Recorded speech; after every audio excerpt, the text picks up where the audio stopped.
Good morning, everyone. My name is Benjamin O'Connor, and I'm Director at New London Architecture. I'm delighted to welcome you to this NLA webinar, Post-Pandemic Placemaking Towards a Green Recovery, which is part of our Placemaking and Public Realm programme. Over the past year, we've seen some major changes to our public spaces across London in response to the pandemic, largely to mitigate risk and allow for social distancing, which has inherently meant a shift to active travel, walking and cycling. In the context of the wider climate crisis, coronavirus and the successive lockdowns have stressed the importance of access to green public spaces and nature in supporting the mental and physical well-being of communities across London. Today, we're going to hear from experts in their fields, looking at various projects that show us how the public realm has been changing and how we can increase urban biodiversity and inclusive public spaces that help us to hit our ambitious green agenda after the pandemic. Before we start, I'd like to remind you that there will be a Q&A at the end of the event, so you can post your questions throughout using the Zoom Q&A button. Our first speaker today is Catherine Drayson, Strategy and Planning Manager in the Environment team at TfL, who will be focusing on green infrastructure. Catherine, over to you. Thank you. Thank you for inviting me this morning. So today I just want to provide a very high-level overview of TfL's green infrastructure and also what we're doing to increase and/or enhance it. Sorry, the slides don't seem to be changing. There we go. Next slide, please. Thank you. But before I go into TfL's infrastructure, which is really important, don't get me wrong, but an awful lot of our green estate isn't actually publicly accessible. A lot of it is located next to our London Underground tracks. So of course, for safety reasons, we don't encourage the public to go anywhere near those. But so what I would say is that, yes, our green estate is important, but it's probably as important to consider the access that our transport services provide for the public to non-TfL green infrastructure around London, within London and around it. And for that, I'm talking about things like the Royal Parks, local recreation grounds, nature reserves, and even the Green Belt. And I think that this is actually a really underappreciated aspect of our work these days, but certainly it was recognised in times gone by, as you can see from these rather beautiful vintage posters. So by providing that access to the public, TfL is helping to increase the public's knowledge of and appreciation for green infrastructure amongst the public, as well as helping many of these spaces, like Kew Gardens, stay financially viable. Next slide, please. So now I've given that little introduction, I want to provide a bit of an overview of what TfL's green estate looks like. How much of it do we have, and how important is it in the context of London as a whole? Next slide, please. Thank you. So you might actually be surprised at how green London as a whole actually is. So on the left-hand side of the slide, you can see an image of London's vegetation cover, and this comes from the Greater London Authority's green cover map, which is based on extremely high-resolution aerial imagery. And we found that around 48 to 51% of London is green. The reason that it's a range is complicated and technical, I'm not going to go into now, but we can't say for sure precisely what percentage of London it is. And TfL's land on the right-hand side occupies around 1.3% of London's land, above ground at least. We also own more land outside of London, but I'm going to stick to the GLA boundary today. And on that land, obviously, we provide a world-class integrated transport network, but it's also surprisingly green. So where around 22% of London is covered in trees, around the same percentage of TfL's land is also covered in trees. So also on this slide, you'll be able to see a few stats around either percentage of London's tree canopy cover that is occupied on that is covered on TfL's land. Next slide, please. But delving into a bit more detail here, we've got that high-level aerial imagery overview of tree canopy cover and green cover, but we've also got some more granular level data on the habitats that TfL's estate includes, and we've done that through some really novel analysis using the aerial imagery plus species and environmental records from London's Environmental Record Centre, known as Green Space Information for Greater London, or GIGLE for short, which is an invaluable resource. I strongly recommend everyone to go and look at their website for some interesting facts and figures about London's environment. So back in 2017, we created this one of a kind biodiversity baseline map for TfL's operational estates. This is just for our operational networks, and we're able to split it down into various habitat types.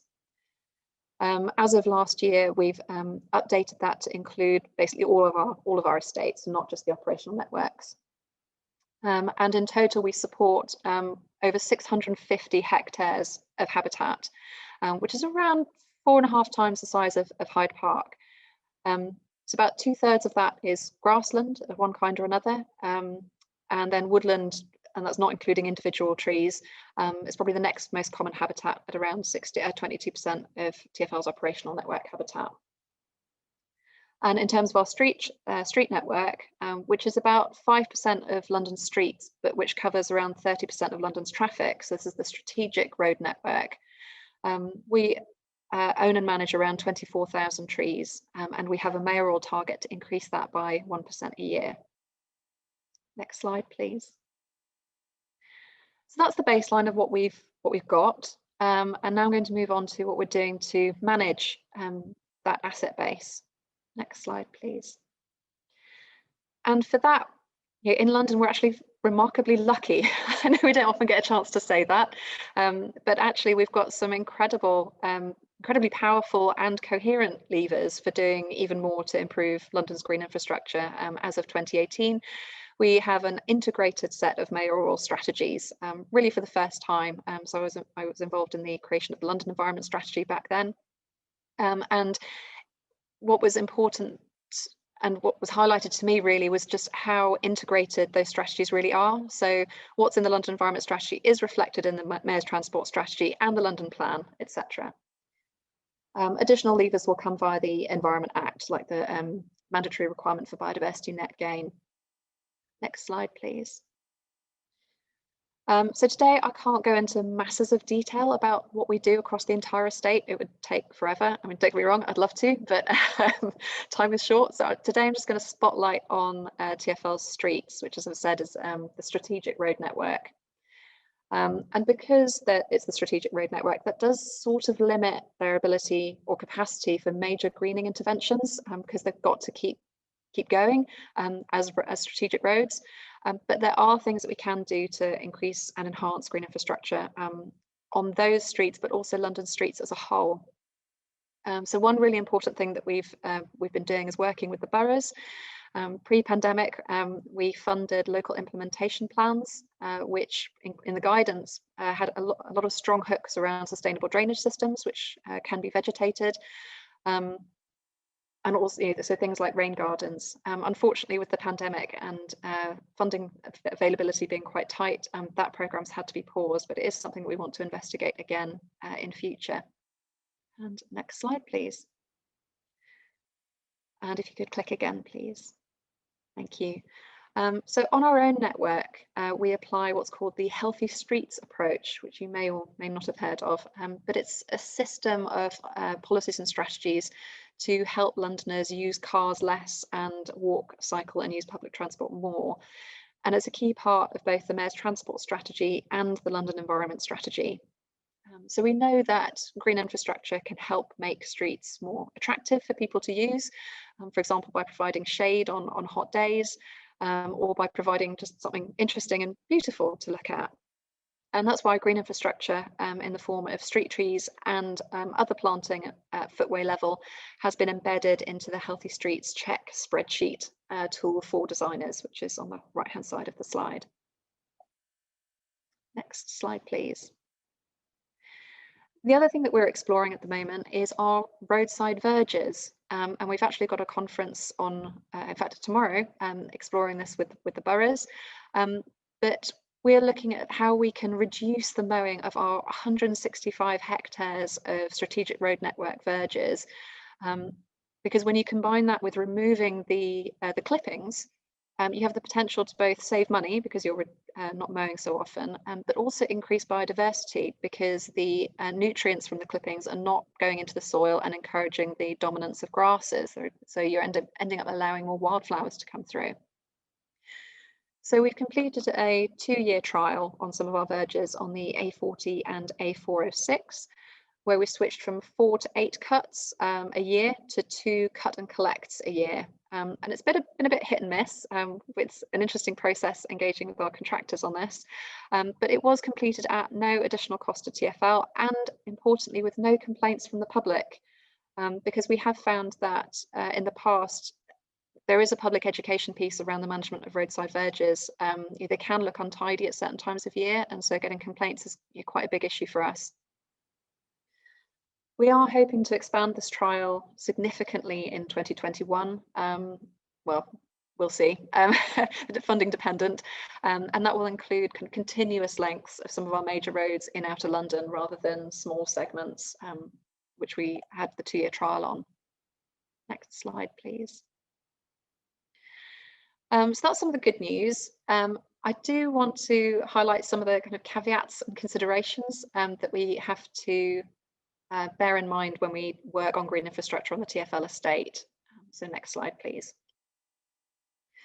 And this is something that can be extremely controversial with the public, and yeah, it's a difficult issue to resolve. So this looks like an incongruous slide given the context of this talk, so please bear with me. And something that we've not necessarily been very good at doing in the past is communicating why we sometimes have to remove vegetation. And we often have to do it on a regular basis. There are lots of different reasons for this, but the majority of them boil down to safety. We just can't have trees, branches, and even leaves falling onto the tracks and causing a potential safety issue. So we have a vegetation management standard, and we make sure that when we do cut down trees, we try and make sure that we only cut down those that have to be cut down for safety reasons, and do also try and communicate with the public when that happens. And it can look really unsightly, seeing this kind of bare earth after what had been this kind of green and verdant trackside environment. But what I would say is that it is remarkable how quickly it does green up again. And at a citywide level, at least, having a mosaic of areas at different stages of succession can be actually quite beneficial for biodiversity and wildlife. This is something we are continuing to work on. So next couple of slides, please. And again, thank you.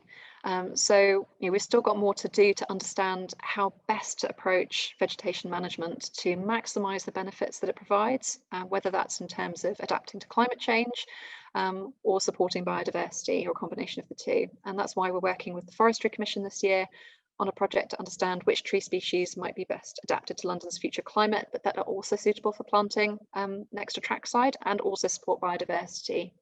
And it's also why we are currently working on developing a natural capital account, which will help us to better embed nature into our decision making. So for those of you who don't know about natural capital accounting, it's a way of assigning an economic value to our natural assets like forests, soils and water, as well as the goods and services that we obtain from them, like pollination, food and timber. So it's a way that helps us to make the often invisible work that the natural environment does visible in our decision making. So I'm going to leave it at that for the time being, but please do ask questions, and I look forward to hopefully being able to answer them. Great, thank you very much, Catherine.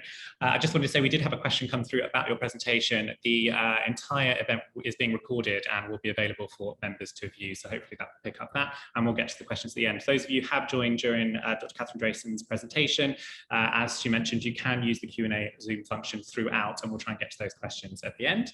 I'd now like to introduce you to Canon Ivers, who's a director at LDA Design, who will talk about the work LDA is doing in central London. Canon.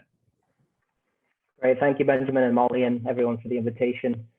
I'm going to talk about flexible space largely through the lens of the Strand Aldrich project that we're working on with Westminster and the whole design team. So first, if anyone is following along on Instagram or Twitter, or you check the internet occasionally, please do check in and see what we're up to from time to time. So my title of Staging Urban Landscapes really is meant to look at this through both the idea of noun and verb. Next slide, please, Molly. So noun is around this book that I published with Burkhauser, which really captures 26 case studies, many of those in London, that shows the shift of how public spaces are continually and increasingly being used as platforms for experimentation and events and installations. Next slide, please. And it was really generated through, as I mentioned before, the idea of staging urban landscapes as a verb, that is to enliven and activate relatively simply designed spaces through a very imaginative and curatorial calendar that's happening behind the scenes. And it really started with this project, Watch This Space, outside of the National Theatre. Next slide, please. And so I continued to document that, seeing how spaces were being transformed, not so much through the built form or what it looked like, but more about how people were starting to use these spaces and how they were being actively curated and programmed to bring people together, build community around a set piece or a set event. Next slide, please. And that was happening also in civic squares. Trafalgar Square is a good example. Next slide, please. Where we have under infrastructure pieces where the book fair is now a destination. Tourists from around the world come and see what was an experiment in the 80s is now a set piece and a destination. Next slide, please. And also nondescript and inconsequential lawn spaces that don't really necessarily look like anything spectacular, but are critical social spaces when people are getting together around lunch or the sun shines in London. Next slide, please.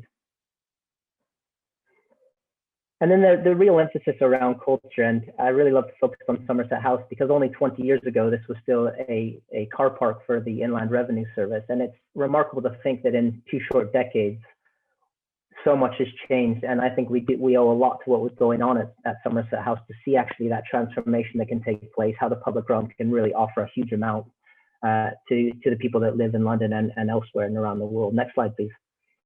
So I wanted to really emphasize this point. This was happening around the late 90s, and this was also going on in academia and through design. So this emphasis shifts from landscape as a product of culture to landscape as an agent producing and enriching culture.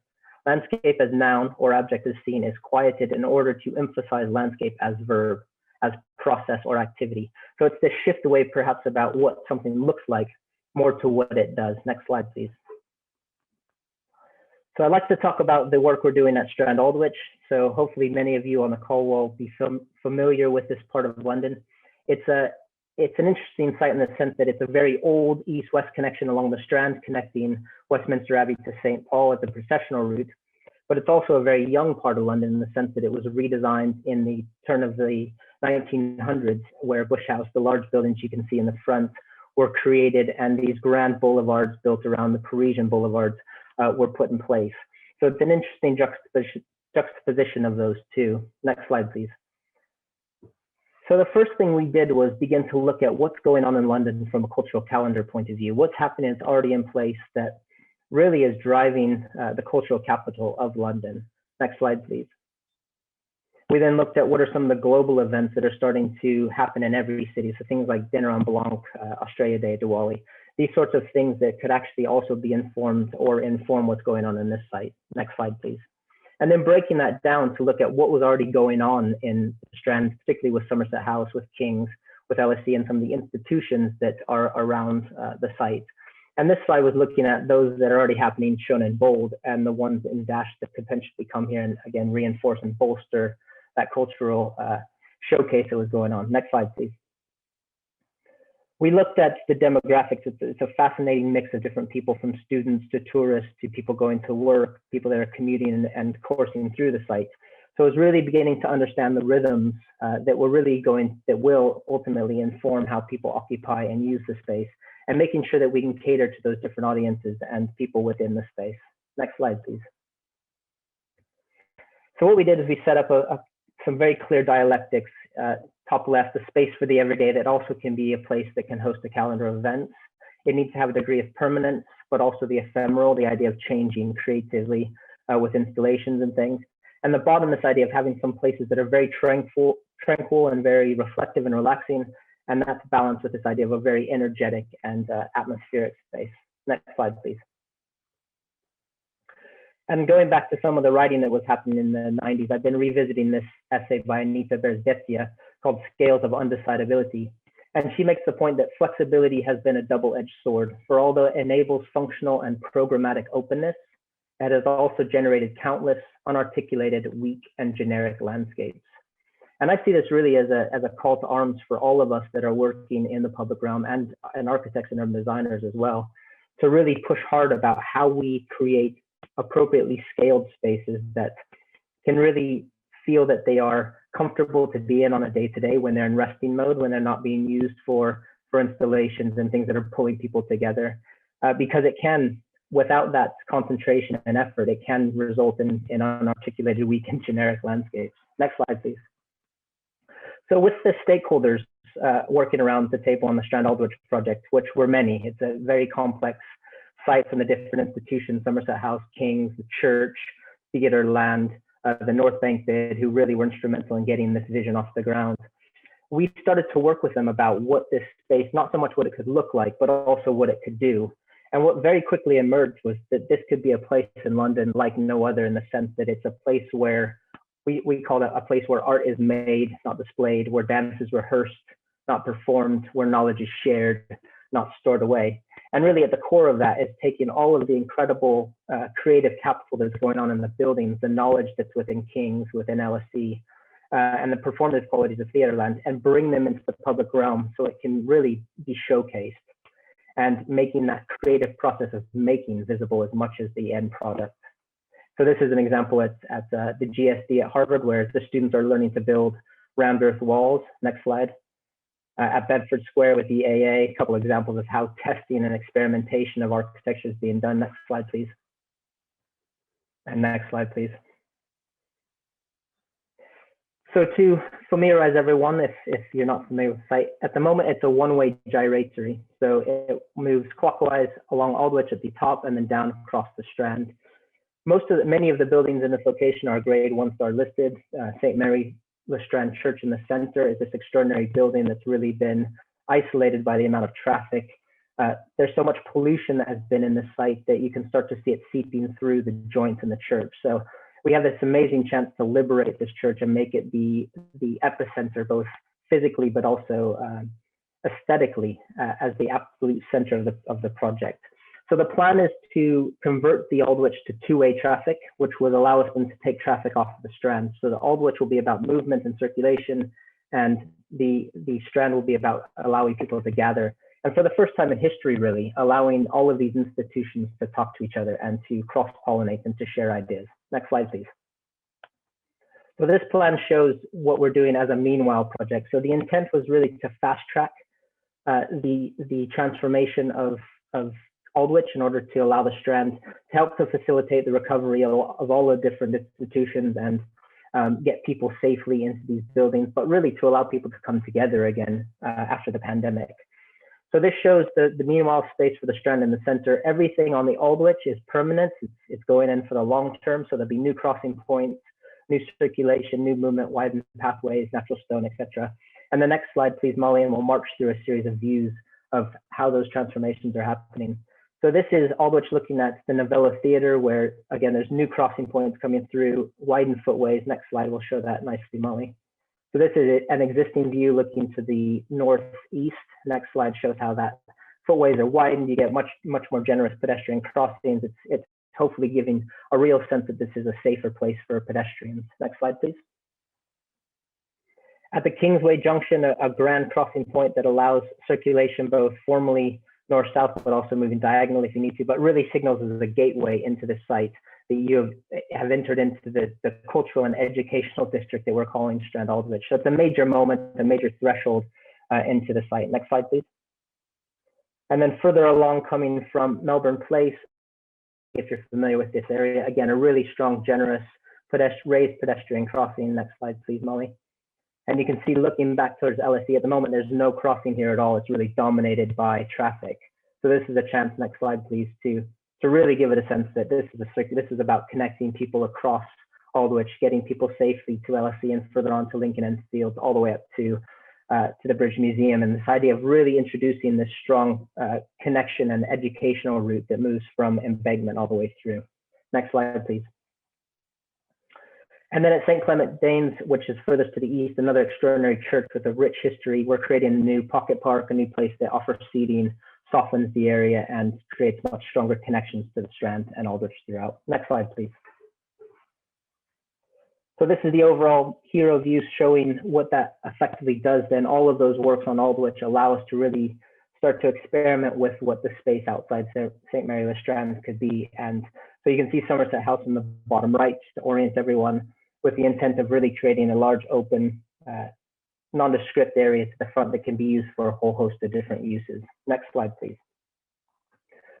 So the first thing we did was understanding that when we take the traffic away, a lot of the work has been done for us. There we go. Thank you. So it has this amazing connection of amazing existing London plane trees that we see as a huge asset. So we want to retain all of those for what they do environmentally, but also what they do for providing a permanence. In the center, we want to create a sanctuary, make the church the center of it, and create a soft space. Next slide, please. And then acknowledging that it's a wide open street, so it gets a lot of sun. So we've created an active edge to the north side of the street. And then next slide, please. Created a series of spaces. And what's interesting on the south side of it, there's this mix of really grand facade Somerset House Kings that are big frontages, and then these infill smaller ones. And we want to try to bring that side of the street into the space and use it as a way of forming this organizational band. Next slide, please. And then within that, once that's formed, create a series of moments that respond to those different demographics that we know will be using the space. Next slide, please. And then going back to some of those quotes I mentioned before, looking very carefully about what are the size and the scale of some of these flexible areas. Are they big enough to host the types of gatherings that we want? Are there more finer grained spaces that can also be used for smaller installations and smaller gatherings? Next slide, please. So a few views of the Strand itself. This is the western facade of St. Mary Le Strand, a beautiful church, but you can see it's dominated by traffic. Next slide, please. And this view shows creating a collective dining area where people can come together, work outdoors, come together with friends and colleagues around lunch. And then the sanctuary that envelopes the church and provides those moments of respite and quiet reflection. Next slide, please. And then looking to the west, this would be the area immediately outside of Somerset House. Again, there's a real sense that the pedestrian is marginalized in this. It's really dominated by traffic. Next slide, please. And this then creates that open area, this moment where it's open-ended. It leaves room for the unknown. It leaves room for the surprise moment as either you're moving through this space every day, or there's these formal events that are going on, and installations and performances and rehearsals. Next slide, please. And then that sets everything up. Next slide, please. And I just wanted to finish on this, which I've really taken as my touchstone recently about designing flexible spaces. And it comes from Anita Berzbetia's same essay. So instead of flexibility, thus we might now think more precisely in terms of scales of undecidability. By this, I mean the landscape's capacity for precision of form, notwithstanding flexibility of program, for the precisely open rather than the vaguely loose. Through this framework, we are able to reject the notion that landscapes are either naturalistic and formless or object-like and formful. Thank you. Thank you very much, Canon. Our next speaker is Sam Parry, Parks Development Manager at London Borough of Hackney, who will present Hackney's Parks strategy. Sam, over to you. Thanks, Ben. Next slide. So as a quick introduction to me and my team, the Parks Development team in Hackney is responsible for working with park user groups, fundraising and improving 58 parks and green spaces in the borough. And we've been working on a new park strategy over the last 2 years or so. Next slide, please. Like every other park in London, we experienced a huge increase in use last summer. This photo was taken mid-pandemic in June of last year. And it shows the sorts of issues that we had to deal with in our parks. Because everything else was closed, parks became people's offices, their front rooms, their cafes, bars, and as you can see here, even their nightclubs. Parks became people's only escape. In London, and especially Hackney, people often don't have their own front gardens. So during lockdown, parks and green spaces became the community's garden. And because of this huge increase in use, we often found ourselves being quite reactive as a service during the pandemic, always at the whim of the latest government guidelines that seem to change quite quickly and often at the last minute. We recognised the need for a new park strategy long before the pandemic, however. We've not had one since 2013, and a lot has changed in the last 10 years. Next slide. So people use parks in very different ways to how they did 10 years ago. There's a greater demand for free outdoor gym equipment, for example. We're noticing more people are cycling through our parks, and we've got more professional dog walkers. There's also new technology like drones, electric bikes and electric scooters that we have to deal with, and mobile phones enable people to connect with us a lot easier. And people often expect us to change our parks and green spaces a lot quicker as a result of that. We've also had a long period of austerity and cuts to local government finances, and that's forcing us to think about new ways of funding our service. And finally, there's an increased concern about environmental issues such as the use of chemicals in our parks, air pollution, single-use plastics, and the biodiversity and climate crisis. Next slide. So we set about planning our new strategy towards the end of 2019. We started with a blank page and a focus group of residents, staff, young people, and experts, and they helped us to discuss, debate, and decide the topics that the new strategy needed to cover. The focus group suggested who we should be speaking to, how we should hear from them, and the themes and the issues that we should be asking people about. Next slide. So we then read everything that was shared with us and organised over 50 meetings and focus group sessions with local people. This helped us create a draft vision and set of commitments to guide the work of the service over the next 10 years. Next slide. We also spoke to a number of national organisations such as Friends of the Earth and Trees for Cities, as well as lots of local park user groups and Tree Musketeers, who are a local tree planting organisation. We spoke to internal colleagues in other teams in the council, as well as external partners and other neighbours such as Islington Council. Next slide. So what did people say to us? There was a huge range of things that people wanted us to cover in the strategy. And I think that just reflects the diverse roles that parks and green spaces play in local communities. We're very conscious that we can't do everything, however, and we deliberately wanted the strategy to be focused and deliverable. It's really easy when you're producing these strategies to fill them with loads of background information and research. And before you know it, you've got 80 pages of text that no one wants to read or has the time to read. And we said throughout the process that there's only one reason for having this strategy, and that's to make Hackney's parks and green spaces better. If it doesn't do that, then there's no point in having one. So the draft strategy was only 16 pages long, and only 12 of those pages had text on. We wanted it to be clear, concise, and easy to read. And that's both for our staff, but also for the community. We wanted local people to read it, understand it, and hold us accountable. So we condensed all of this feedback into just 3 areas of focus. Next slide. So we committed to working more closely with communities, activating our parks and green spaces, and being more environmentally sustainable. And that's it. As I said earlier, the priority for this strategy is to make it deliverable. So under each theme, we've then got 10 commitments that are really clear, understandable, and most importantly, affordable. Next slide. So in the communities chapter, for example, I've just put a selection of the commitments here. You'll see, as an example, we're going to employ a volunteering officer to work with the community and expand the amount of volunteering that we do in our parks.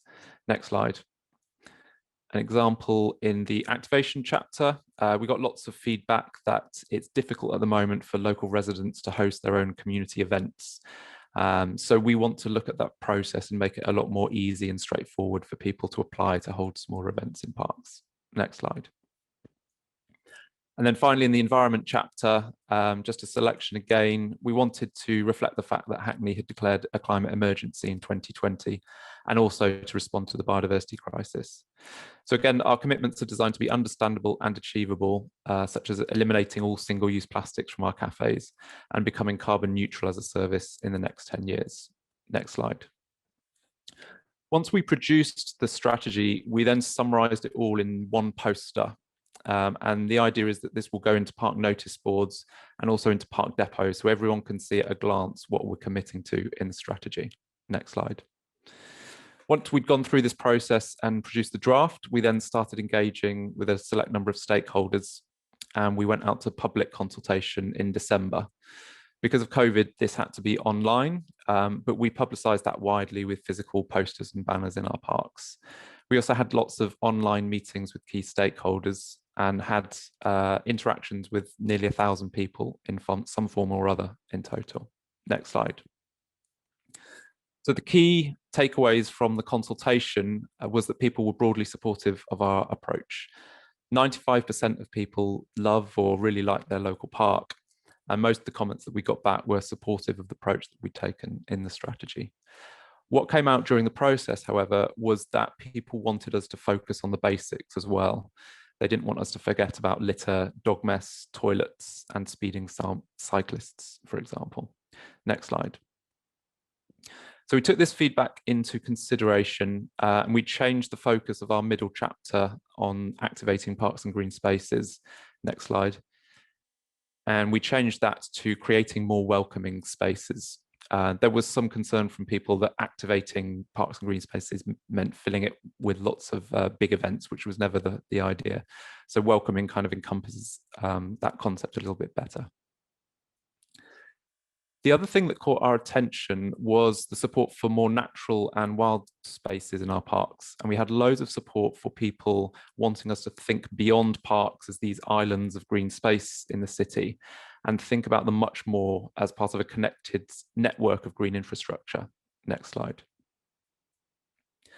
So this is an image taken from Stockholm in Sweden, and this inspired us to set up a program a few years ago called Connecting Green Spaces in Hackney, where we're looking to blur the boundaries between parks and the wider public realm. It inspires us to ask, should we always have fences around our parks? Can we divert pavements through parks, for example? And can we improve the links between our parks and green spaces? Next slide. This is something that Boston in the States has done really well. Their emerald necklace of parks and greenways is connected. So you've got 445 hectares of green space connected by these green routes in between them. Next slide. So the emerald necklace in Boston, you can see really well from this photo. It's like a green river that flows through the city. And it flows for 7 miles in total through the urban centre. Next slide. So you see, you've got the park at the end there, but then you've got these green fingers that flow down nearby streets, connecting all the different parks together. So these green links are great for running, cycling and walking, but also fantastic for wildlife wanting to move between different habitats. It's not easy to replicate such an amazing network in Hackney, but we can start to think differently about how our parks and green spaces function. Next slide. So in Hackney, we started looking beyond the boundaries of our parks at the grey spaces in between. And last year, we launched the 21st Century Street concept in Culverston Crescent in Hackney. So this road will get new green space in place of cars, tree cover for at least 40% of the street, as well as bike storage, electrical vehicle charging, and it's also going to be a school street. Next slide. During the pandemic, we've also trialled a number of low traffic neighbourhoods in Hackney, which are allowing us to think differently about how our public realm functions and enabling us to install urban drainage systems and trees where cars once parked. Next slide. And finally, we're also one of the first boroughs to launch an official parklet scheme. So residents can now apply to replace car parking in their streets with brand new mini parks. As a parks department, we've got limited control over green space outside our boundaries, but the council is looking at this. And as we've seen during lockdown, there's an awful lot of pressure on our parks and green spaces, and we need to be more creative about how we can create green spaces throughout our cities. And as lockdown eases, providing social spaces once again. Next slide. That's it from me. Thank you. Thank you very much, Sam. I'd now like to introduce Mary Bowman, partner at Gustafson, Porter and Bowman, who will present their latest project in Paris. Thank you. So yes, I would like to talk about Paris, the project that we're doing around the Eiffel Tower site. And to give you some context, you can see in this image that the Eiffel Tower site is set within the overall historic center of Paris. And all of that quayside, including the Tuileries Gardens around the Louvre, the gardens around the Grand Palais, the Invalides, all of those are listed landscapes. So we're working within a very historical setting. And I think for us, that's really the challenge, is how do you respond to biodiversity, climate change, and still working within these extremely historic contexts. Next slide, please. The Eiffel Tower site, as many of you know, was the site of the Universal Exposition at the end of the 19th century in 1889. And what you can see in these images is that the expo site did span across the Seine and include the area to the north around the Palais de Chaillot. Next. These are some sketches from the concept, an analysis of the problem. Today, all the focus is on the Eiffel Tower. The area around the Eiffel Tower, the Champ de Mars and the gardens have not had a lot of investments, probably since the 70s. Very worn down, not much activity or other attractions apart from the tower itself, which draws millions of people every year. So what we were trying to do is to actually extend the area and provide many more opportunities for activities across the whole of the site, while at the same time maintaining this monumental green axis that's 2 kilometers long, and introducing a contemporary ecology that would then have a historical sort of a history trail and events trail that moved through it. So people could come back to the site again and again and find something new, and not just come because of the tower itself. Next. And again, in these images, you can see that the site, which is 2 kilometers long, has a number of listed monuments: the Palais de Chaillot, the Pont d'Iéna, the Eiffel Tower itself, and the military school. The main axis is also marked by several water features along that axis.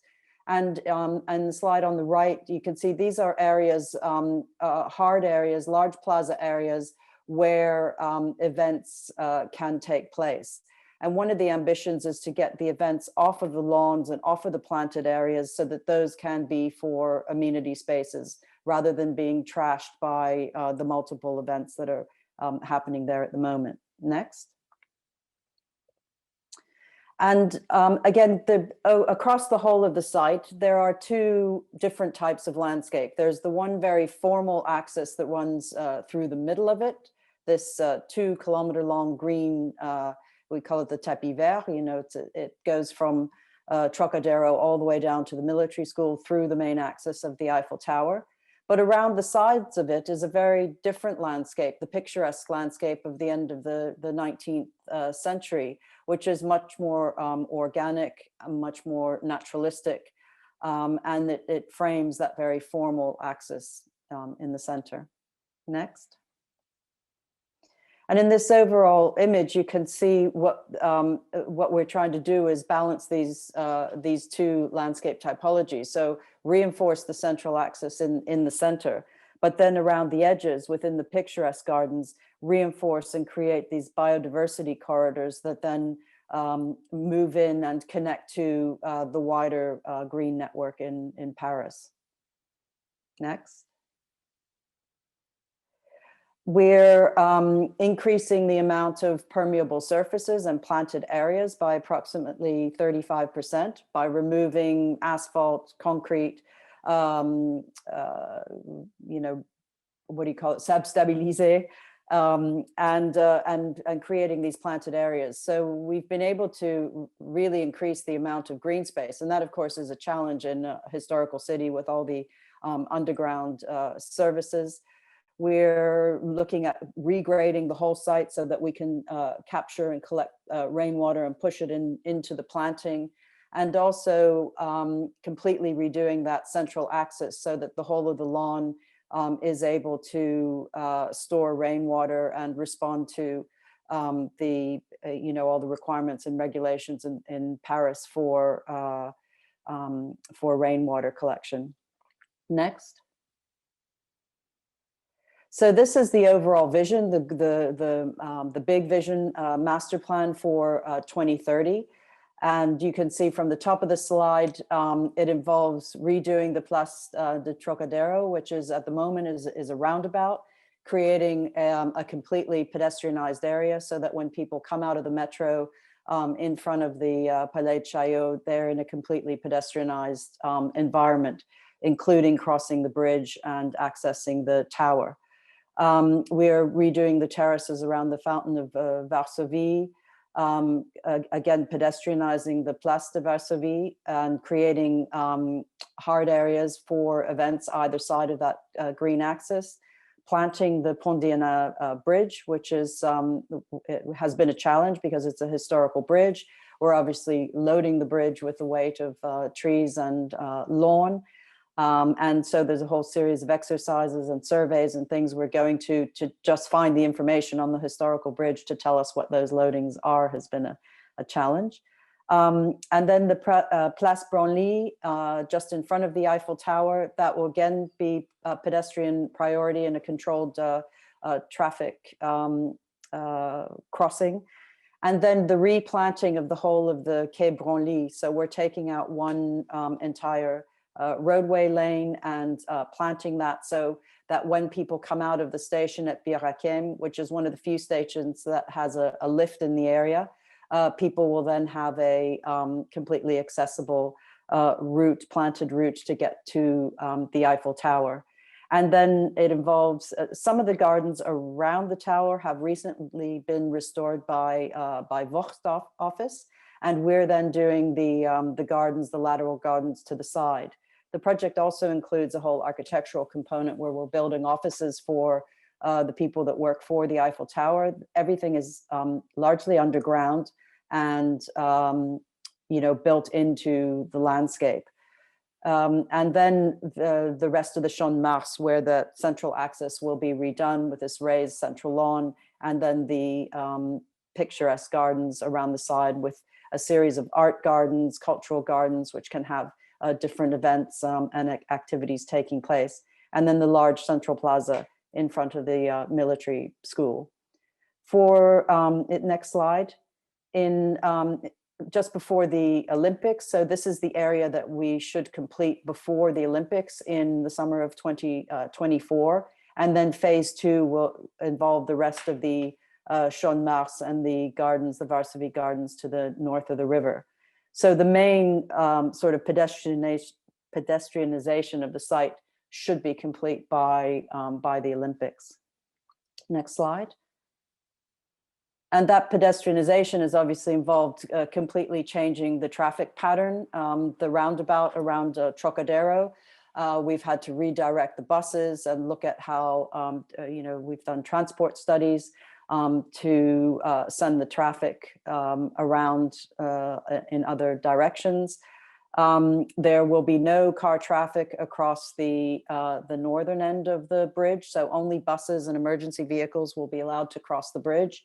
And then on the southern quay, along the Quai Branly, traffic there has been reduced to one roadway entering Paris, and then 2 car lanes exiting Paris that go underneath in the, there's a tunnel that goes below ground at the quay level.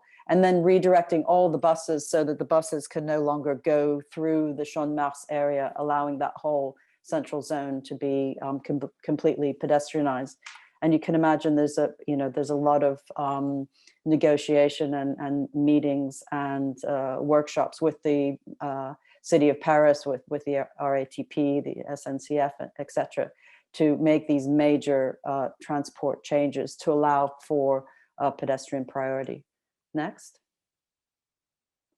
So some of the views of the project. This is the amphitheater at Trocadero, which again today is a roundabout, and tomorrow will be a grass amphitheater. Then people will get this fantastic view of the Eiffel Tower and the 2 kilometers down to the military school. We did have public consultation on the project. There was a lot of objection to having major events in this plaza. So the City of Paris decided that it will not be a space for regular outdoor events. It'll be a place where people can come and sit and meet friends and enjoy a sandwich and get the fantastic views. And for special events like, the 4th of July and for the Olympics, this space will be able to hold a significant number of people, along with the space that you can see between the two wings of the Palais de Chaillot. Next.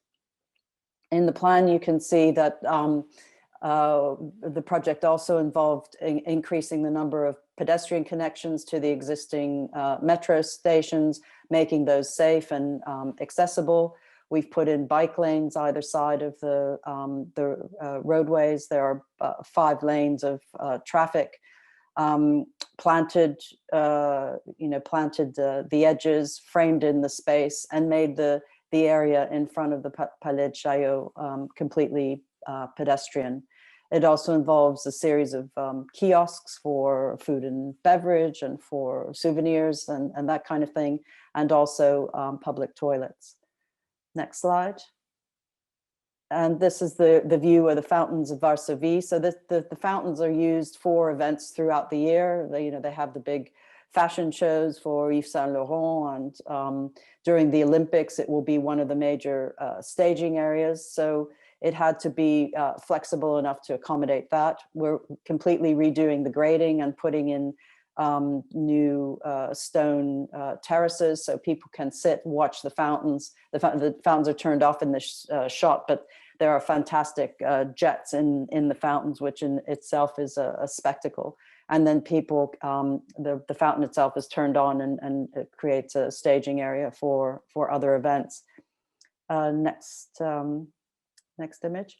And then at the bottom of this image, you can see the Place de Varsovie with its green square in the middle that marks that central axis. And then to either side, and this is an existing roadway at the moment with some sort of traditional Paris cobbles that we will keep and get rid of all the traffic islands and replace the cobbles. But the hard space then can be used for events. And then to the sides of that are these smaller little plazas with kiosks and things like the carousel. There's an existing carousel there, and opportunities to buy drinks and souvenirs and that kind of thing. All of that space is a shared surface, and people will then be able to more safely walk across onto the bridge and then across to the Eiffel Tower. Next slide.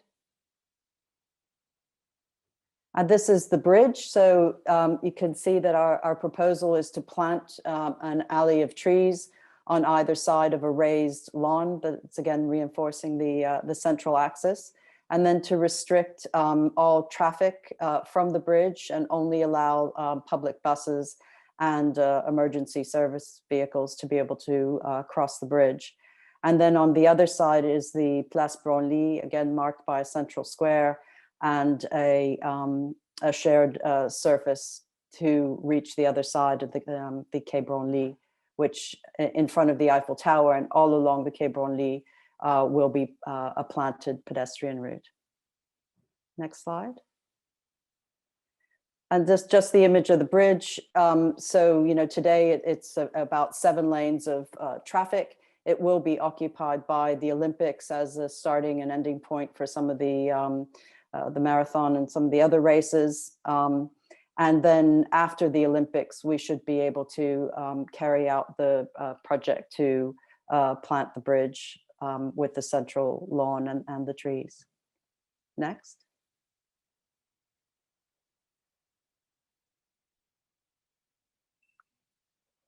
Yes, and just a sectional image of the planting of the bridge. And obviously this has been a real challenge because we're being challenged by the historic monuments and the architects for buildings in France who would like to maintain the mineral historic character of the bridge, and a mayor who is very much in favor of the greening of Paris. And this is a very iconic gesture, obviously, to plant the bridge.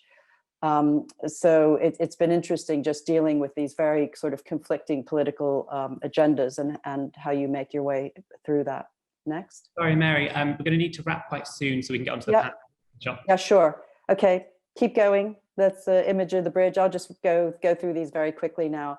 The planting of the Quai Branly and the gardens around the Eiffel Tower. Keep going. And just an image of that planted walkway along the Quai Branly. Today, it's it's this hard paving with a very busy road along the Quai Branly. Next, and then the tower used to land in these picturesque gardens, and today that sort of the gardens have receded, and there's much more asphalt hard space around the tower, and we're looking to then recreate the picturesque image of the tower landing again inside a garden. Keep going. And the big view. So here you can see the central square and how the feet actually land in a garden rather than in asphalt. So we're planting a lot of those currently paved areas. Okay. And the gardens themselves. So there are other amenities, and there's architectural program within this. So the offices are all underground. You can't see them. There are two baggage buildings, the sort of crescent buildings to either side that are then planted on top, and new toilets being provided. And the insides of the pillars are being completely redone, opened up, so that it'll be much more easy and accessible for visitors to get into and up into the Eiffel Tower. And an image of those gardens surrounding the tower and the completely different character of the landscape compared to the formality of the central axis. And then the redoing of the Champ de Mars with the raised lawns in the middle, which should protect from erosion, people cutting corners. It'll give an edge for people to sit on. We'll try and encourage the city not to have major events on the main axis and to locate them on the hard spaces that are available. And then reinforcing this whole biodiversity, the green corridor with a new palette of vegetation that mixes the sort of cultural heritage with biodiversity and more native planting. Next, I think we're coming to the end, and just an image showing how we're reducing the amount of hard surfaces down and creating more pockets of green area, places to sit. And directing, all the rainwater off of the hard surfaces into the tree pits and the planting.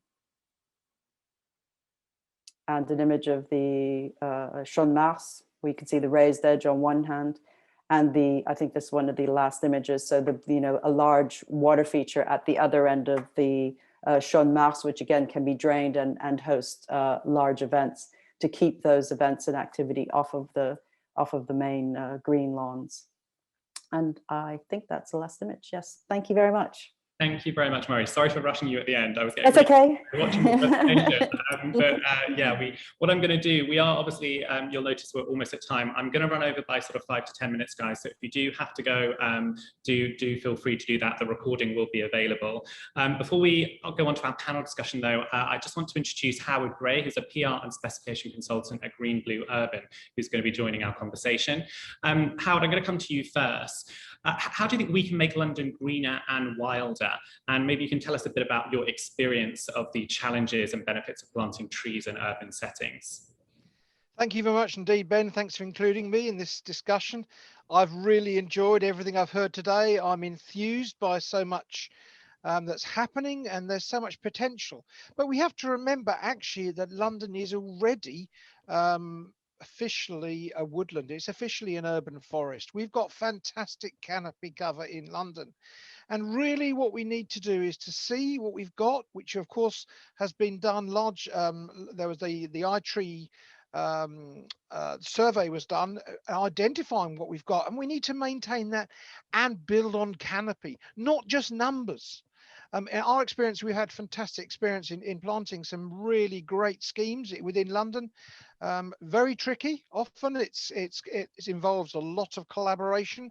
We like to call ourselves the collaboration generation, the younger ones of us who perhaps are more able to understand what's required, because every discipline has got its own viewpoints, it's got its own objectives, but we've got to work together if we're going to achieve it. My greatest worry is the trees that are giving us the maximum benefits within London's great area at the moment will not be around in another 100 years. And the trees that we have been planting for the last 20 and 30 years, many of them are not actually achieving maturity because of these changing conditions we have in the city, below ground particularly. Very compacted ground, we've got labyrinths of utilities down there. We've got impermeable paving. We've got some really, really unfriendly zones in London for trees. But by planning ahead, we can plant trees which are going to outlive us. And I'd like just to say that we need to think ahead. We need to think beyond our own lifetime. Somebody I have quite a bit of time for, Warren Buffett, said today that somebody is sitting under the shade of a tree because somebody planted that tree a long time ago. And I think that's what we need to think about. In a great city, which is London, we need to maintain our great trees. But yes, there's challenges, but collaboration is the way through, working with the different disciplines, understanding their points of view, taking them on, sitting around a table, having a laugh, and then saying, right, how are we going to work together?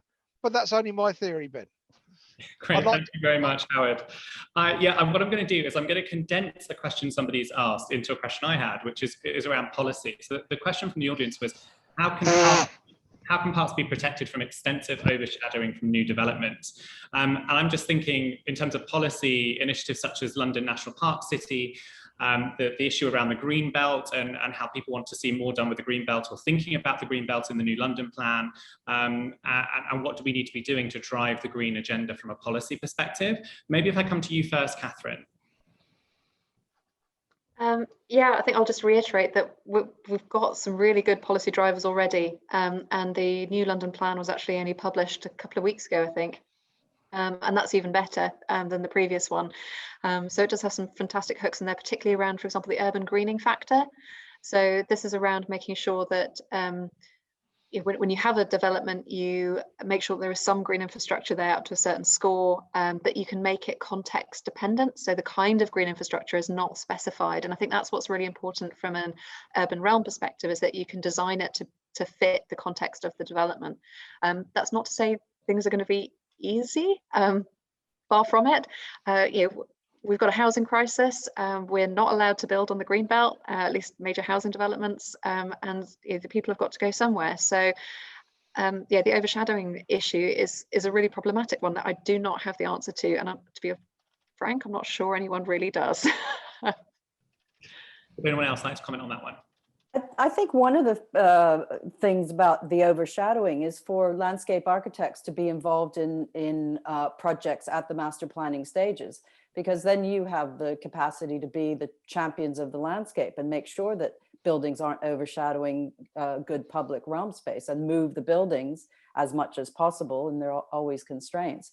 But if you can get on board early, and if developers will bring you on board early, then you've got a chance of being able to work with the architects and look at the massing and avoid some of those issues with new building. Obviously, with existing buildings, it's a different challenge. Sure. Any other thoughts on that question before we move on? So we've got a question here, which I think was prompted by your presentation, Sam, but actually is relevant, I think, to most of you, which is around crowd management and control and public safety and public realm design. Since vehicle as a weapon in large protests can also be very dangerous, how do you consider these into your design? So I think that's certainly, maybe Canon, you can talk to us a bit about crowd management in terms of your project, and maybe we can go to Mary and Sam. Sure. Well, it's probably less around crowd management, but certainly around the HVM I can speak to, because we're working very hard to make sure that the Strand space is HVM protected, that is super robust both on the west and the east end.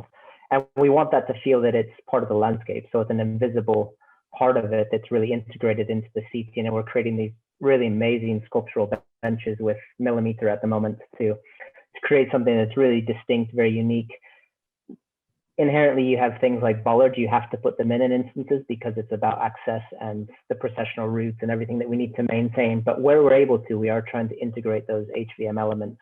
One, so they don't look like an afterthought, that they're really underpinned by the overall ambition of the project, and that they're aesthetically in keeping with the rest of the design. I think from a crowd management point of view, it's a tricky one. I think it's a case of probably goes back to some of the conversations I was having about how do you determine the scale of some of these spaces, and maybe Mary can speak to how they've determined some of those scales in Paris as well, because often we need to think about what will those uses be both now and in the future, and how can we as designers begin to calibrate the amount of fixed form and the areas that are open-ended and flexible. One, so it doesn't become an issue for the people that are managing the crowds, but also that we're making sure we can create spaces that are large enough to function for what they need to do. Great. I'm going to come to Sam first, and then I'll come over to you, Mary. Sam, can you tell us your experience in Hackney? You showed that great picture at the beginning of crowds of people clubbing in the park, which I think I can certainly relate to last summer. But maybe you could tell us a bit about how you're dealing with crowd management. Indeed, yeah. So those of you who know Hackney may have noticed that that was London Fields, and that's probably one of the parks that we get most crowd issues in. And last summer, it actually got so bad that we had to introduce an alcohol ban. So it's impossible in parks and green spaces a lot of the time to actually stop people coming in, but we have to then start looking at some of the issues that those crowds are creating, such as alcohol. And in the past, it was barbecues, which we've now also banned. I think the other thing that we need to think about as park services is trying to encourage people to go to other green spaces and not have this honey potter effect where everyone is going to the same space. One of the reasons why London Fields is so popular is because you've got the Lido there, you've got Broadway Market with all these shops and bars and restaurants nearby. So we need to make sure we're thinking about parks and their wider neighborhood. What are the reasons people are coming to that area? And then trying to improve the rest of the borough so there are other reasons to visit other green spaces elsewhere. And as I showed earlier, thinking about other spaces for greening up, such as streets and other grey infrastructure in the city. Thanks, Sam. Mary, you showed us quite a lot of spaces and mitigation for crowds in the project that you presented. Maybe you could go into a bit more detail on the crowd management piece. Yeah, I mean, obviously the Eiffel Tower takes millions of people a year. And I think one of the main strategies was the diversification of spaces so that they're not just being attracted to the tower and the areas, the lawns around the Eiffel Tower, but you can disperse that and have activities throughout that whole 2 kilometer long single park area. And we're working on, the technical detailing of things like the central lawns so that they are fast draining lawns. They're raised up to protect them, so people are going to cut across them. There will be a stone edge so that there's a place for people to sit. They don't have to sit and picnic on the lawns, although they can if they want to. So it's sort of instigating, I suppose, technical measures that make those things more robust to stand up to these, the traffic that the Eiffel Tower attracts. In terms of security, we've been working with the city of Paris, with the police in Paris, to create these secure areas where people will be gathering and make sure that they are, free from the ability for people to attack by vehicle.